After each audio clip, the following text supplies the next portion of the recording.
Cine mudo.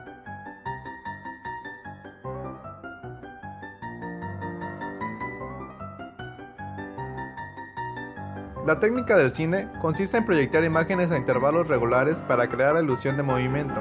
Es así como el cine nace oficialmente el 28 de diciembre de 1895, con la proyección La salida de los obreros de la fábrica, película realizada por los hermanos Lumière en el Salón Indian de París.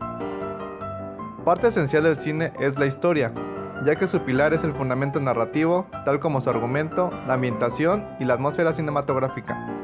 La proyección de los primeros filmes al público fueron realizados por los hermanos Lumière.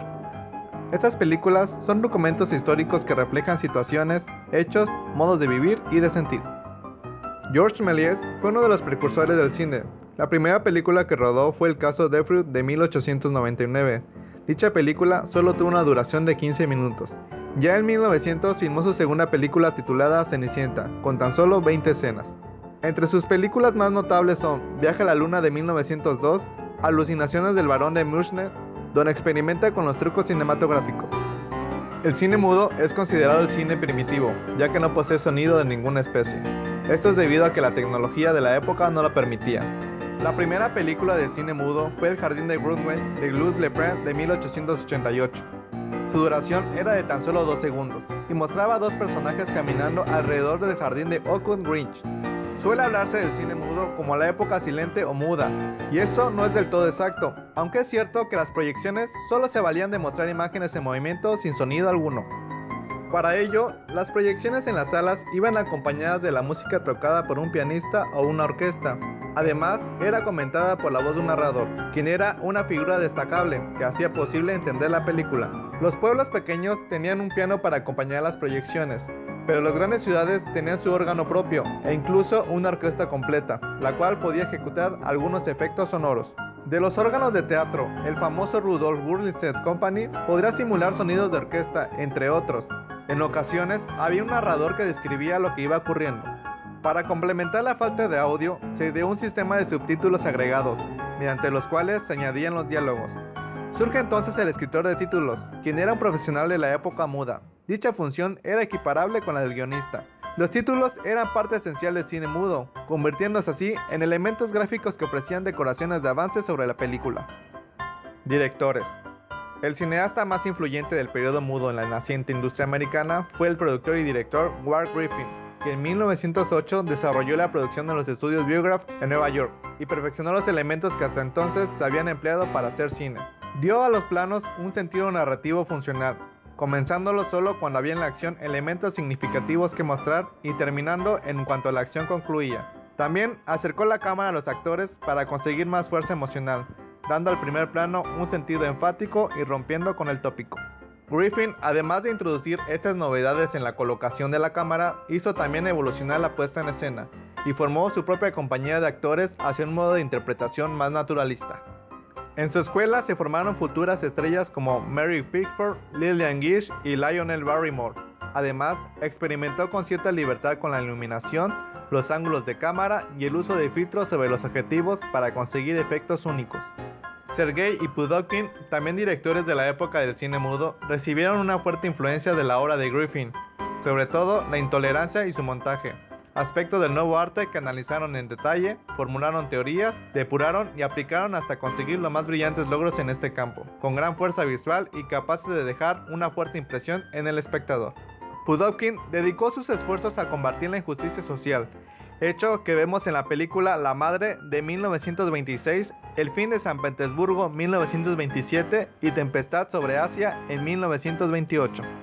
Los actores. Los actores mudos solían improvisar sus diálogos. La música de las películas mudas fue compilada en la música de Photoplay, integrada por el pianista, el ejecutante del órgano, el conductor de orquesta o el estudio, quienes eran los que enviaban las partituras junto con las películas. Aquí surge la composición de temas especiales para películas. El cine mudo se convirtió en la principal fuente de empleo de los músicos de esa época, lo que acabó cuando apareció el cine sonoro. Los actores destacados del cine mudo son Charles Chaplin, Buster Keaton, Douglas Fairbanks, Harold Lloyd, Lon Chaney, Gloria Swanson, Ramón Novarro, Mary Pickford, Lillian Gish y Max Schreck. Época de oro. Los años 20 se han llegado a llamar la edad de oro del cine cómico. El género cómico es sin duda el más complicado de realizar de forma aceptable para el público. Buster Keaton escribió en cierta ocasión: es mucho más fácil poner en marcha una película cómica de 2 bobinas que un drama de 5. Harry Langdon contestó algo parecido cuando le preguntaron qué opinión le merecía de una película de humor. En el mundo hay pocas cosas tan trágicas como realizar filmes divertidos. Max Sennett llegó a ser el rey de la comicidad, introduciendo en la pantalla el estilo de los espectáculos de variedades, en una serie de imaginativas películas protagonizadas por los famosos Keystone Cops. Su estilo en conjunto era nuevo, ya que fundía elementos del circo, las tiras cómicas y la pantomima teatral, con un sentido del ritmo en el que era un verdadero maestro. Sennett fue un gran descubridor de talentos. Entre los que trabajaron con él fue Marion Dessler, Marion Norman, Gloria Swanson, Hal Ryan y un nuevo cómico británico cuyo nombre artístico era Charles Chaplin. Entre 1914 y 1923, Chaplin interpretó, escribió, musicalizó, supervisó, dirigió y produjo nada menos que 69 films. Rodó 35 películas en la Keystone. Ahí perfeccionó su oficio y pasó a tener su propio estudio en 1917. En esa época realizó cortos memorables. Velocidad de proyección. Las películas mudas fueron grabadas a velocidades más lentas que las películas con sonido. Así que a menos que se apliquen técnicas especiales para presentarlas a velocidades originales, pueden parecer artificialmente rápidas. Géneros.